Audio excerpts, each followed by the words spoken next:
नमस्कार, मी डिजाक्षी सातारा.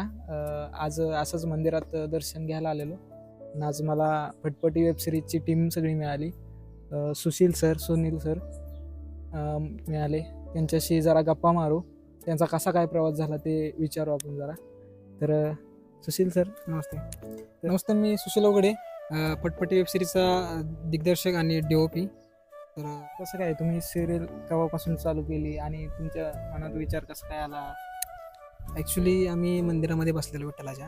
तर असा सहज प्रसंग आला की आपल्याला गावाकडचं काहीतरी मांडायचं आहे. हां. म्हणजे ॲक्च्युली शहरामध्ये काय चालतं ना गावाकडे काय चालतं, ह्याच्यातलं आम्हाला दाखवायचं होतं. तर असा विषय झाला, तर स्क्रिप्ट वगैरे मी लिहून ठेवलेली. तर आमचे निर्माते सुनील सर, तर सहज आम्ही बसलेलो असं, तर यांना बोललो विषय असा असा आपल्याला वेबसिरीज चालू करूया. गावाकडच्या मुलांना प्लॅटफॉर्म चांगला मिळाला पाहिजे. गावाकडची मुलं शक्यतो मागच आहेत सध्या, बरोबर. त्यांना उच्च स्टेजवर कोणा नेता आलं नाही अजूनपर्यंत. तर मग असा प्रयत्न चालू होता माझा. तर सरांना सांगितलं अशी अशी स्क्रिप्ट लिहिलेली आहे मी, तर एक नाव सुचवा. सहज बसलेलो आम्ही. तर सरांनी एक नाव सांगितलं, यांच्या तोंडातून आलं फटपटी. बरं ठीक आहे, फटपटी तर फटपटी मग असं चालूच केलं. गावाकडचं वाटतंय की म्हणजे एक वेगळं नाव वाटतं ना हां. फटपटी, म्हणजे एक ओल्ड टाईप नाव वाटतं की आपण म्हणू शकतो की साधारणपणे बाईकचं पण नाव होतं त्यावेळेस, AZD जुन्या वगैरे, काळात म्हणायचं. जुन्या म्हणजे म्हातारी माणसं वगैरे ती म्हणायची तशी. तसं मग फटपटी नाव टाकलं. यामध्ये तुमचं कसं काय, म्हणजे तुम्ही कशी सुरुवात केली किंवा सुरुवाती करताना काय अडचणी आल्या किंवा काय असं? अडचणी वगैरे तशा काही नाहीत आल्या. सहज तसं म्हणायला गेल्यानंतर जास्त काय आम्हाला कुठल्याही गोष्टीत न करणं हा आमचा पहिलाच प्रयोग आहे. कारण आतापर्यंत आम्ही नुसत्या वेब सिरीज बघत आलेलो. पण सुशांत सरांनी त्यामध्ये बरंचच काम केलेलं आहे. मला वाटतंय सैराट मध्ये सुद्धा त्यांनी कॅमेरामॅनच्या हाताखालच्या पोझिशनला केलं, म्हणजे तेवढा अनुभव होता.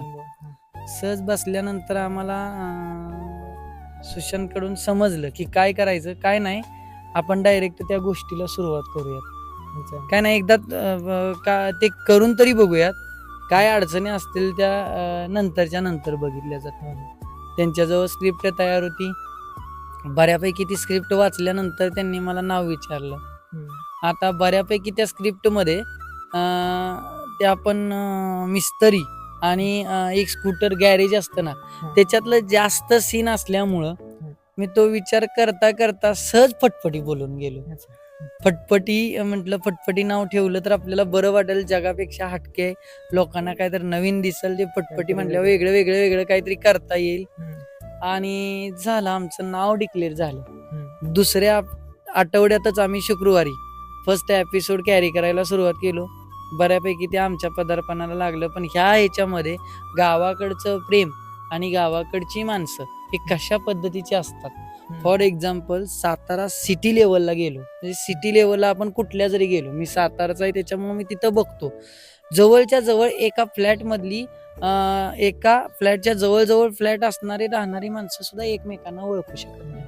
हे प्रेम तिथं आपल्याला बघायला मिळत नाही. पण त्याच कम्पेअर तुम्ही जर गावाकडे आला तर कुठल्याही एखाद्या गरिबीतल्या गरिबीत माणसाचं नाव जरी त्या गावात तुम्ही विचारलं की बाबा तो अमुक अमुक नावाचा व्यक्ती कुठं राहतो, तर कोणी तिथं सांग. म्हणजे हे सगळं गावाकडचं प्रेम गोष्टी हे मांडण्याचं काम आम्ही त्या वेब सिरीज मध्ये केलेलं आहे. तफावत सगळी इस्टिमेटची तफावत. आता मी स्वतः इंजिनियर आहे आणि त्या इंजिनियरमुळं मला तफावत जाणवतंय. जर साताऱ्यात एखादी मुरमाची ट्रॉली घ्यावी लागली तर ते 1800 रुपये ब्रासनं पडतो.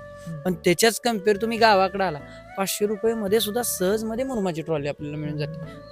तफावत काय गावाकडचं आणि इंजिनिअरिंग करून सुद्धा हे कसं काय? हा, एक दिवस आपण कलेला द्यायचाच असतो.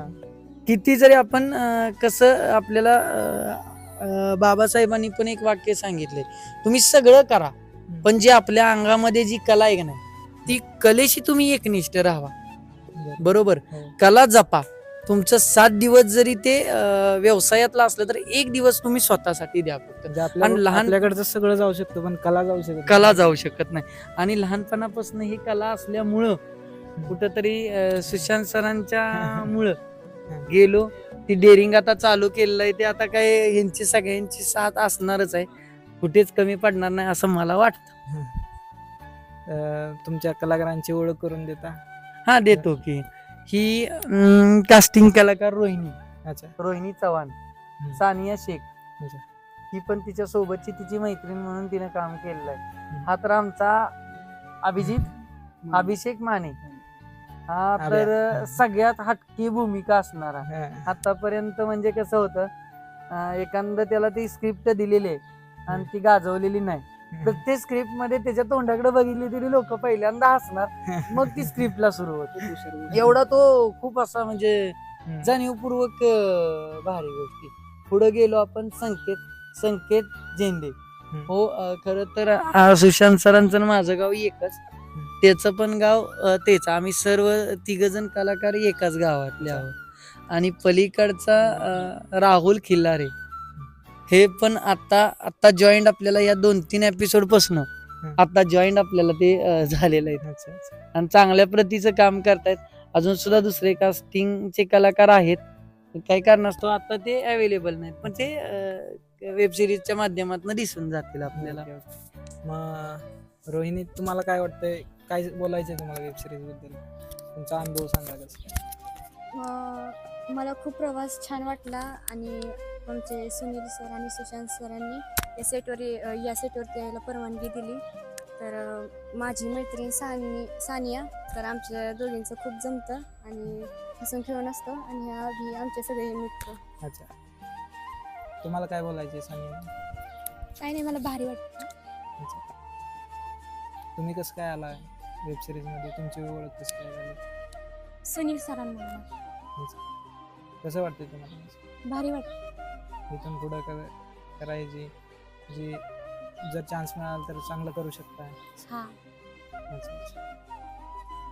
पुढे आपला आब्या है ना, काय सांगताल वेब सिरीज बद्दल?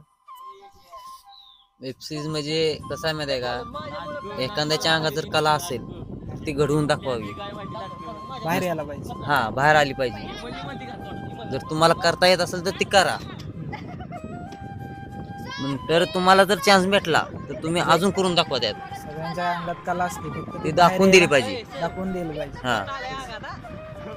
आणि विशेष म्हणलं तर आम्हाला चान्स भेटतोय सुशांत सरांमुळं, सुनील सरांमुळं. त्यामुळं आम्ही ह्या संधीचं पूर्णपणे लाभ घेऊन पुढे जाणार अजून. हा. आणि बाय चान्स ह्याच्यापेक्षा अजून मोठ्या ह्याच्यात जर चान्स मिळाला तरी मला खूप चांगलं वाटेल. ऍक्च्युली माझं तर सगळ्यांच्या बद्दल मत आहे की ज्या वेळेला हीच मुलं आत्ताची, म्हणजे एखाद्याला आपण म्हणतो ना, जसं डॉक्टर एखाद्याला बनायचं आहे, तर तो डॉक्टरची पूर्णपणे तयारी सुरुवातीपासून त्यांच्या आईवडिलांनी ठरवलेलं असतं. किंवा एखाद्याला इंजिनियर बनायचं आहे, इंजिनिअरिंगची सगळी तयारी चालू ठेवलेली असते. पण एखाद्या आईवडिलांची इच्छा अशी असते की माझा मुलगा फिल्म इंडस्ट्रीमध्येच काहीतरी कर्तृत्व करणार आहे. मग त्या लोकांच्यातली सगळी यांना वेचून आणावं लागतं.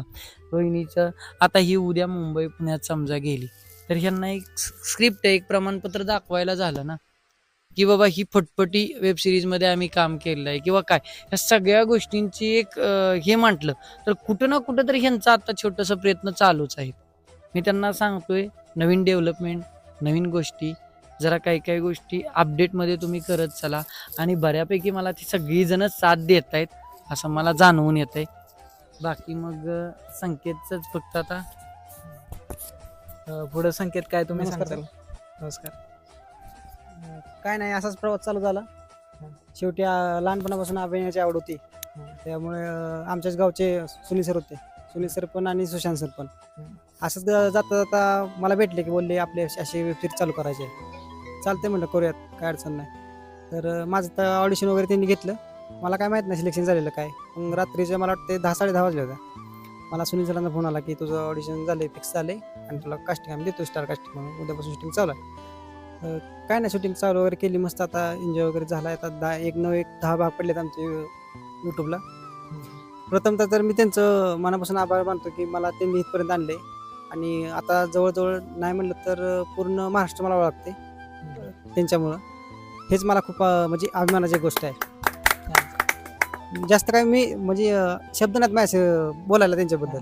इथपर्यंत झालेला आहे. म्हणजे संधी मिळाली. संधीचं म्हणजे सोनं आम्ही केलेलंच आहे बऱ्यापैकी. तरी टीम पण आम्हाला चांगली पोरं भेटली, सगळ्यांनी चांगला प्रतिसाद दिला. याबद्दल काय नाही, पोरांची कुठल्या अडचणी कुठल्या काय नाहीत काय नाही. शूटिंग वेळेच्या वेळ असते, सगळं खाणं वगैरे सगळं काय पाहिजे ते देतात, काय नसते अडचण काय नाही. थँक्यू. हा. पुढे राहुल ना. हा. हा. काय सांगाल राहुल तुम्ही? बोला. म्हणजे तुम्ही कसं काय आला, तुमची ओळख सांगा कशी झाली. बोला पण जसं बोला. गाव तुमचं कुठलं?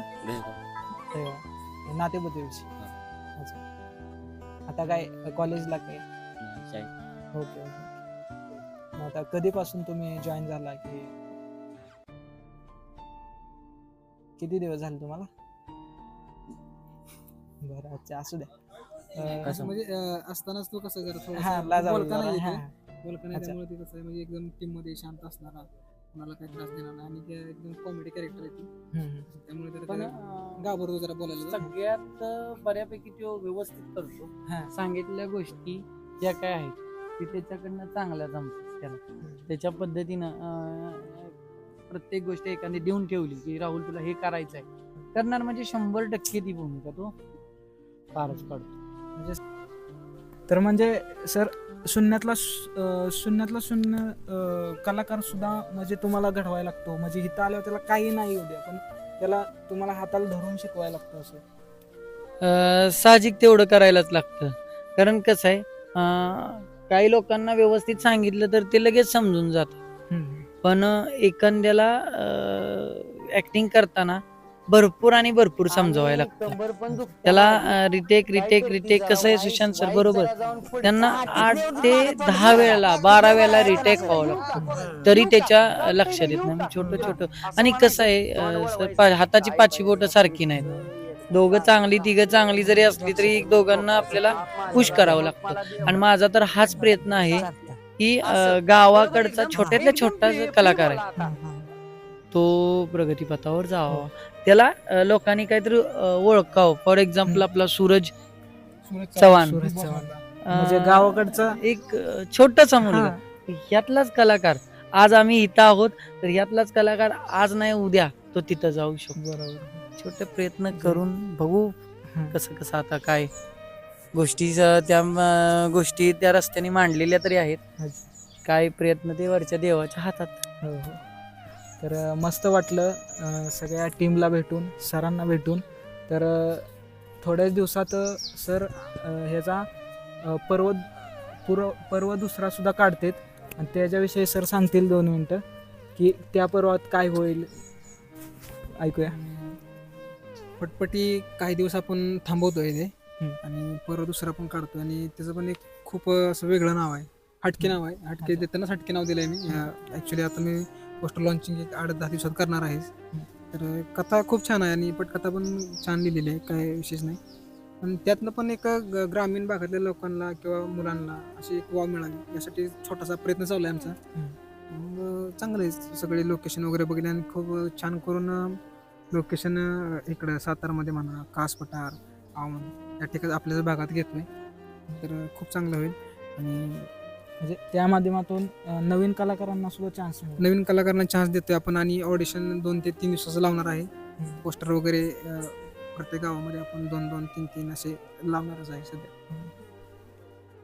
म्हणजे आपल्या भागातल्या कलाकारांना वाव chance मिळाला. मिळालं की काहीतरी, म्हणजे कला प्रत्येकात असते, फक्त ते बरोबर बाहेर काढायला बरोबर लाज बरोबर. देतात किंवा आपल्या गावाकडचे लोक म्हणजे कलाकार काय करतात की स्टेजवरती जायला असतात तिकडे होतात. तर आपण काय करतोय त्याला काय ऍक्टिंग मधलं काय जरी आलं नाही तर आपण त्यांच्याकडून काढून घेतो, तयार करून घेतो. तयार करणार, काढून घेणार, सगळं कसं त्यांना शिकवायचं, ट्रेनिंग फुल देणार, वर्कशॉप 10 एक दिवसात त्यांना देणार प्रॉपर आणि त्यांना घडवणार, असं की कुठलं त्यांना असं त्रास वगैरे होऊन देणार नाही. म्हणजे बाहेर कसं होतं, पिक्चरला जावं किंवा एखाद्या मूवीला गेलं तर प्रॉपर ते ऑडिशन घेणार, परत त्याला रिजेक्ट करणार, त्यांचं म्हणजे असं हे करतात. पण तसं नाही, आपण जरी त्याला आलं नाही तरी त्याला आपण प्रॉपर शिकवून काढणार, इथपर्यंतची तयारी आपण ठेवतो.